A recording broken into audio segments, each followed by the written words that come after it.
আসসালামু আলাইকুম। চলে যেতেছি আমরা 300 ফিট রাত্রে। হঠাৎ করে প্ল্যান হলো আমরা সবাই একসাথে যাব 300 ফিট, কিন্তু অনেকেই মিস করলো। আমি বাড়ির থেকে আসলাম রাত 12টা বাজে। তখন হঠাৎ করে সাজু ফোন দিল, আমার এলাকার ফ্রেন্ড।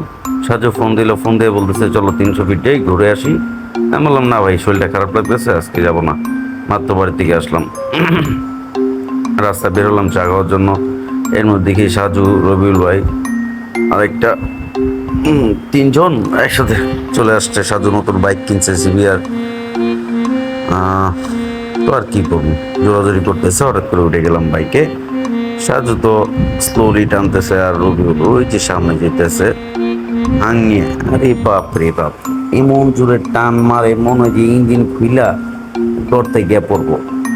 মানে গাড়ির টান নাই, কিন্তু সাউন্ড আমার মনে হইতেছে প্লেন চালাইতেছে। তো কি করবো, রাত্রেবেলা রওনা দিলাম। এই দেন চেঞ্জ হয়ে গেল। এটা ভিডিও দিতেছে, করবো কি, একসাথে এত ভিডিও করা যায়? চার্জ নাই ফোনে, 18% চার্জ নিয়ে ভিডিও করছি। যাওয়ার শেষ, 300 ফিটে ঢুকলাম মাত্র। ঢোকার পরে রাস্তা মোটামুটি খালি, তখন সাজুর করে আমি একটু টান। অবশেষে আমাদের নিয়ে আসলো একটা রেস্টুরেন্টে 300 ফিটে।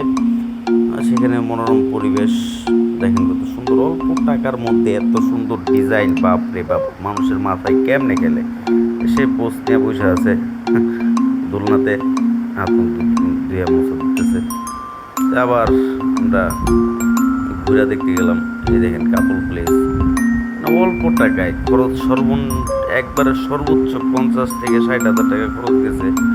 এত সুন্দর ডিজাইন দেখেন, মানে কাঠ দিয়া, শুধু কাঠ আর এই যে প্লাস্টিকের ফুল। রাত্রেবেলা আর একটু লাইটিং, সামথিং লাইটিং, মানে ওদের মেইন আকর্ষণটা আমরা ফটোশ্যুটের জন্য আগে জায়গাটা রাখবো। ওই যে আবার বাসের সিঁড়ি উঠলাম উপরে, উপরে ভালো, মানে সুন্দর জায়গা। সবাই একসাথে বসবো, বসা শুরু হয়েছে ছাতা টাতা দিয়ে, মানে সুন্দর। এদিকে ব্যবসাটা হইলো আপনার মানে চালান কম, লাভ বেশি। রাত্রেবেলা আসে আমাদের মতো গাদাগুলা, বসতে বসতেই খাবার চলে আসলো। এটা কি হাঁসের মাংস আর আপনার চাপড়ি, মানে ভাবছিলাম তেমন বেস্ট হয়েছে খাবারটা। অবশেষে যেটার উদ্দেশ্য নিয়ে আমরা এতক্ষণ ঘোরাঘুরি, তখন রাত 5টা কি 5:30 বাজেই দেখেন আমরা কোথায়, তিনজনই প্রায় মনে হয় আপনার কয়েকতলা উপর, 4তলা উপরে আম গাছ। এই দেখেন আম পাড়া শুরু হয়েছে, হাত দিয়ে এটা ছিঁড়ে লাগতেছে আমের কষে, আরেকটা কোথায় আম দেওয়ার জন্য। আমগুলা বাপ রে বাপ, এক একটা আপনার ধরেন 400 গ্রাম 300 গ্রামের মতো, বিশাল বড় বড়, এক হাত পুরা খায় ফেলায় ভাই। সারা রাত ঘুরা ক্লান্ত হইয়া লাস্টে যখন আম পাড়ার মিশনে নামলাম, বাপ রে বাপ, পুরা ক্লান্তি শেষ আমার। দেখেন আমরা, দেখেন মনটা চাইতে আছে, এটা করবো কি, রবিউল একটা টিঙ্গাই দিই, এই যে ডাকতেছি, রবিউল ভাই শুনে না। এই যে পরে হাতে কইলাম যে সাইডে খারাপ, আমরা ফিক্কা মারি, না না আমি ক্যাশ ধরবো।